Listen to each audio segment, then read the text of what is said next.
Hello, this is Steve Shaw, National Coordinator of Football Officials and Secretary Rules Editor, and this is the first in a series of media videos that we'll be producing this year.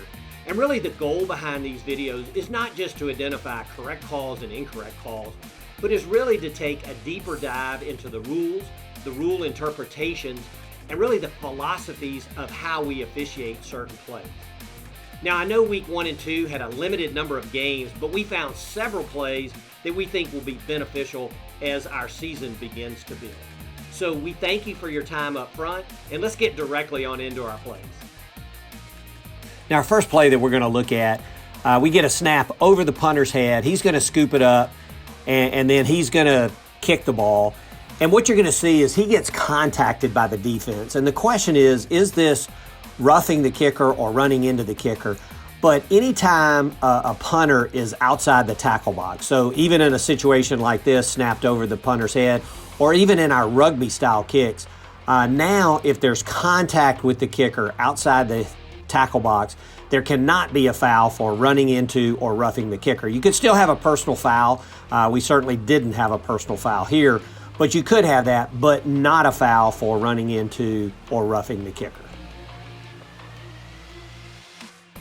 Play 2, we get a really good call for ineligible downfield. You're going to watch the right tackle, number 63. We're snapping from the 35. He's going to go downfield at least to the 43-yard line, so he's 8 yards downfield.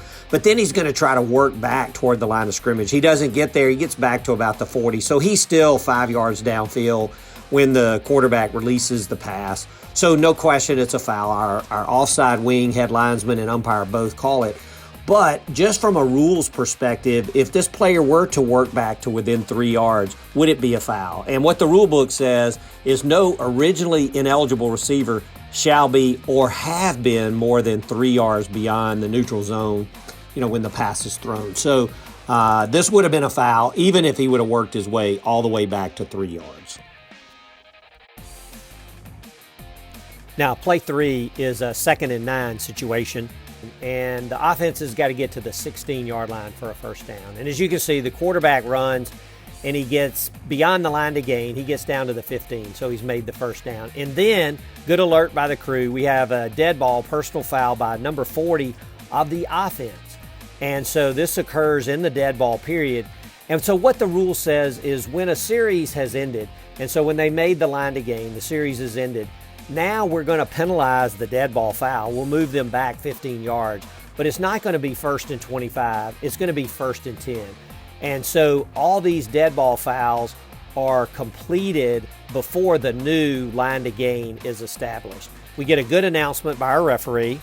Personal foul, unnecessary roughness for a late hit. Offense number 40. It's a 15-yard penalty. The down counts. It'll be 1st and 10. And as you can see, he adds 1st and 10. So this is what you'll see in any situation where the offense makes the line to gain, but then is penalized for a dead ball personal foul.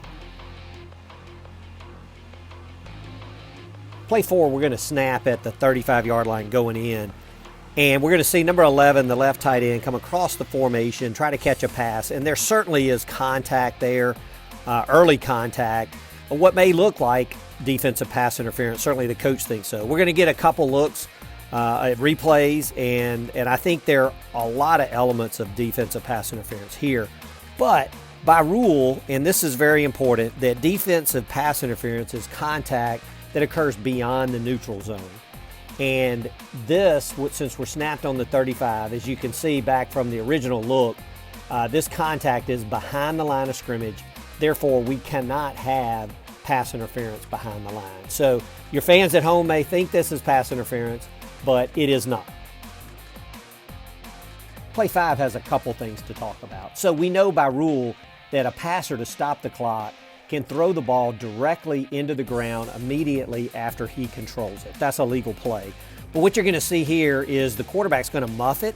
It's actually going to hit the ground, and then he's going to spike it. And so by rule, if the passer, to conserve time, throws the ball directly into the ground after it has already touched the ground, it is an illegal forward pass. And that's exactly what happened here. Now, the other thing of note here is if you have an illegal forward pass, so we have the clock running or less than a minute, an illegal forward pass, would invoke our 10-second runoff. But because the offense has a timeout, they can avoid the 10-second runoff here. So unusual play, good to know the rule components of this one. Play 6, what we're going to see is the wideout at the bottom of the screen is going to step up on the line of scrimmage, and then he's going to go in motion directly from the line of scrimmage. So it's a good alert by our headline judge to catch this. What the rule says that a player who goes in motion may not start from the line of scrimmage unless he first becomes a back and comes to a complete stop. So this player was up on the line of scrimmage, went directly into motion. That's illegal motion. What he would have had to do was step into the backfield, come to a complete stop, and then go in motion to be legal. So good job again from our headline judge. Play 7 is actually going to be a 2-play vignette on targeting from the same game. And so our first play, you're going to see receiver wearing the digit 0, comes across, and then there's contact with number 5 of the defense, and we get a call for targeting on the field. And so remember now, the replay official must confirm all aspects of targeting to actually disqualify the player.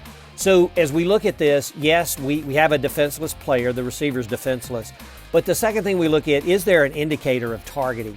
And there really is not an indicator here. There's no attack by number 5. He actually works to get his head to the side. You know, there's still contact, not necessarily with his head, but his shoulder into the head of the receiver. But he's absorbing. He is not attacking. And so now you cannot confirm that there's an indicator by the defender. And so this call is properly overturned. And contrast that with the second play, you're going to see defender number 21. He's going to make the type play that we really want out of the game.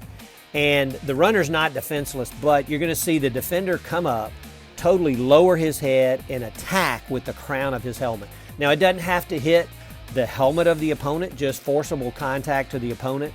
And so replay comes in on this, and there is no question that we have a clear indicator and forcible contact with the crown of the helmet. And so this is a targeting foul that is confirmed. And remember now, when the player is disqualified for targeting, that player can stay in the team area with his teammates, does not have to go to the locker room. Our final play of the video this week is really an unusual play. And so we're going to snap just shy of the 34-yard line, and you're going to see the quarterback goes completely across the 34-yard line, and then he's going to retreat back behind the line and throw a forward pass. So we all know that it's an illegal forward pass if it's thrown by an offensive player whose entire body is beyond the neutral zone, but it is also an illegal forward pass if it's thrown from in or behind the neutral zone after the ball carrier's entire body has been beyond the neutral zone. And so this is a 5-yard penalty from the spot of the foul, and it also includes loss of down. So this was a good alert by this crew to get this, and just wanted to make sure that you're aware of both components of the rule. Well, that's it for our video this week. I appreciate your time again, and I hope these plays are helpful. If you have any questions or you have any ideas for future type plays you'd like to see, please feel free to share that feedback. Best of luck in your preparations this week, and stay safe and healthy.